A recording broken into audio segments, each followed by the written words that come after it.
Good evening everyone, চ্যানেলে আপনাদের সকলকে স্বাগত জানাই। থাম্বনেলে আপনারা ঠিকই দেখেছেন যে ওয়েস্ট বেঙ্গলে রাউন্ড 3 কিন্তু রেজাল্টটা পাবলিশ হয়ে গেল। তো একেবারে অ্যাকুরেট টাইমেই রেজাল্টটা পাবলিশ করেছে, একদম দুপুর 2টোতে ডটেড, যেটা ডব্লিউবিএমসিসি কোনোদিনও করেনি। হ্যাঁ, মুখের উপরেই বলছি, কোনোদিনও করেনি। 2টো মানে 4টা বাজায়, 4টা মানে 6টা বাজায়। এটা এইবারে পুরো অ্যাকুরেট টাইমে একেবারে রেজাল্টটা কিন্তু পাবলিশ করেছে।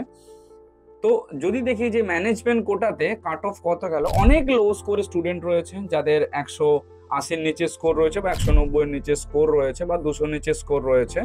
তারা প্রত্যেকেই কনফিউজ হয়ে আছেন আমাদের অ্যাডমিশনটা আদৌ সিকিওর কি সিকিওর নয়। দেখুন, এক ঝলক আগে কাট অফটা দেখে নি, তারপরে বলছি যে আপনাদের অ্যাডমিশনটা সিকিওর কি সিকিওর নয়।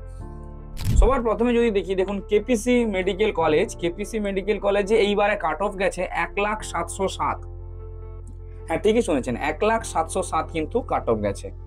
আইকেয়ারে কাট অফ গেছে 4,51,995 আইকেয়ারে, অর্থাৎ একটু কাট অফটা বেড়েছে, কমেনি। আচ্ছা, গৌরীদেবীতে 6,96,101, আইকিউসিটিতে 7,41,064, জিমসে 6,67,340, জেআইএসে 7,08,777, জেএমএনএ 6,37,271, শান্তিনিকেতনে 7,59,256, রানীগঞ্জে 8,30,358, জাকির হোসেনে 8,45,872, ইস্ট ওয়েস্টে 8,04,787, সনকাতে 7,45,041। এইবারে বলি, দেখুন সব থেকে লোয়েস্ট কাট অফ গেছে যেটা, সেটা হচ্ছে জাকির হোসেন মেডিকেল কলেজ মুর্শিদাবাদে। এবং এই যে জাকির হোসেন মেডিকেল কলেজ, এখানে র্যাঙ্ক গেছে 8,45,872, যেটা নিয়ার অ্যাবাউট স্কোর হচ্ছে 190-এর কাছাকাছি প্রায়। তো অনেক স্টুডেন্টরা রয়েছেন যাদের 172 থেকে শুরু করে 178 থেকে শুরু করে 168 থেকে শুরু করে তারা ঘাবড়ে আছেন যে অ্যাডমিশনটা আমাদের সিকিওর কি সিকিওর নয়। দেখুন, সবার শুরুতে আপনাকে বলি কিছু কিছু পয়েন্ট আপনাকে নোট ডাউন করতে হবে। যেমনটা কি, প্রথমে আপনাকে একটা জিনিস নোট ডাউন করতে হবে, এতদিন ধরে যখন আপনি আপনার স্টুডেন্টের জন্য কাউন্সিলিং এর নানা রকম ইউটিউব চ্যানেল দেখছেন, এইটুকু অ্যানালাইসিস আপনি করেছেন যে থার্ড রাউন্ড পর্যন্ত কিন্তু আপনার হচ্ছে যে চয়েস ফিলিং, চয়েস লকিং করে আপগ্রেডেশন করা লাস্ট ডেট, অর্থাৎ লাস্ট টাইম। এই থার্ড রাউন্ডের মধ্যে আপনাকে কিন্তু সিট সারেন্ডার করতে হবে, নইলে আপনি অ্যাডমিশনের জন্য আর এলিজিবল নয় কোনো রাউন্ডে, সে আপনি লেট ফাইন দিন বা যাই দিন না কেন। অর্থাৎ থার্ড রাউন্ডে আপনার যতগুলো সিট ছিল সবকটা সিট পুরোপুরি যতগুলো অ্যাডমিশন হলো, তারপরে সব ক্লিয়ার হয়ে আমি পরের রাউন্ডে দেখতে পাবো যে হ্যাঁ এতগুলোই সিট রয়েছে, যেগুলো দেখাচ্ছে ওইগুলোই ভিজিবল।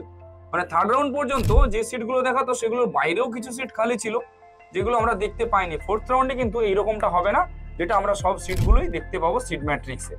এটা একটা পয়েন্ট আপনাকে মাথায় রাখতে হবে। আচ্ছা, সেকেন্ড আর একটা পয়েন্ট আপনাকে মাথায় রাখতে হবে, যেটা হচ্ছে যে কি বলুন তো, আপনি দেখবেন যে যতগুলো স্টুডেন্ট এই রাউন্ডে অ্যালটমেন্ট লেটার পেয়েছে তারা প্রত্যেকেই কিন্তু অ্যাডমিশন নেবে। যদি অ্যাডমিশন না নেয় তারা কোনো রকম সে ফ্রেশ অ্যালটমেন্ট হোক বা আপগ্রেডেশনের স্টুডেন্ট হোক, যদি অ্যাডমিশন না নেয় তারা কিন্তু ওয়েস্ট বেঙ্গলের কাউন্সিলিং এ পার্টিসিপেট করতে পারলো না, কোনো রকম ভাবে পার্টিসিপেট করতে পারবে না। তো ফলে সে যদি অ্যাডমিশন না নিয়ে থাকে, ফোর্থ রাউন্ডে আপনি সেই সিটটা পাবেন, এটা আপনাকে মাথায় রাখতে হবে। তো এটা গেল সেকেন্ড পয়েন্ট। থার্ড পয়েন্ট যেটা, সেটা কি, দেখুন আপনাদের ওয়েস্ট বেঙ্গলে অনেক নতুন কলেজ আসতে চলেছে, যেমন কি Jagannath Gupta institute of medical science. West বেঙ্গলের একটা ছোট্ট পারমিশনের বাকি রয়েছে, ওয়েস্ট বেঙ্গল একটা ডকুমেন্টসের রয়েছে। তো সেই ডকুমেন্টসটা ক্লিয়ার হয়ে গেলেই কিন্তু আপনাদের হচ্ছে যে জগন্নাথ গুপ্তার সেকেন্ড ক্যাম্পাস যেটা সোদপুর, সেটা আমরা অ্যাফিলিয়েশন দেখতে পাবো ফোর্থ রাউন্ডে। আচ্ছা, এসকেএস মেডিকেল কলেজ একটা রয়েছে, সেটাও আমরা দেখতে পাবো ফোর্থ রাউন্ডে। তো এই যে দুটো মেজর কলেজ আসতে চলেছে আমাদের ফোর্থ রাউন্ডে, সেটা কিন্তু আমাদের মাথায় রাখতে হবে যে সেখানে অনেকগুলো সিট ম্যানেজমেন্ট কোটার বাড়বে। যেখানে ফ্রেশ স্টুডেন্ট কিন্তু নেই, যতগুলো স্টুডেন্ট আছে সব কিন্তু ওই এই যে স্টুডেন্টগুলো ফার্স্ট রাউন্ডে রেজিস্ট্রেশন করেছিল সেম একই স্টুডেন্ট, এর বাইরে কোনো স্টুডেন্ট কিন্তু আর নেই, এটা আপনাকে মাথায় রাখতে হবে। আচ্ছা, এটা একটা গেল। ফোর্থ যেটা পয়েন্ট আমাদের মাথায় রাখতে হবে, সেটা কি বলুন তো, যতগুলো কাট অফ নামছে বা যতটা কাট অফ নামছে, সেকেন্ড রাউন্ডে দেখবেন কাট অফটা যে আরে ঠেলে দিয়েছিল 205 পর্যন্ত, থার্ড রাউন্ডে যে 190 টানলো, এই পিলারটাই পুরোপুরি ভাবে ট্রেনটাকে ফলো করতে থাকবে। অর্থাৎ 190 থেকে 170 বা 165, তারপর আস্তে আস্তে আস্তে আস্তে কিন্তু কাট অফটা আরো ডিক্রিজ হবে, কারণ কলেজে সিট পড়ে থাকবে, স্টুডেন্ট থাকবে না। এরকমটাই কিন্তু আগামী দিনে হতে চলেছে, অর্থাৎ এই যে কাউন্সেলিংটা চলবে।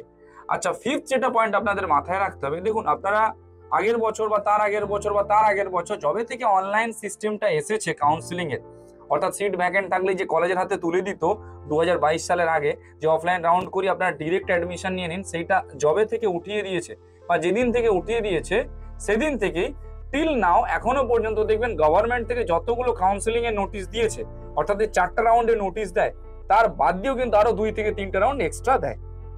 তো আমাদের মাথায় এটা রাখতে হবে যে এই যে 4th রাউন্ডটা হচ্ছে, এরপরেও আরো 2-3টে রাউন্ড এক্সট্রা হবে। তো সমস্ত পেরেন্টসদের উদ্দেশ্যে বলবো এই 5টা মেজর পয়েন্টের দিকে ফোকাস রেখে আপনারা ডিসিশন নেবেন। একদম হড়বড়ি করার কোনো দরকার নেই, আর তাড়াহুড়োতে কিন্তু আপনার ডিসিশনটা ভুলও হতে পারে।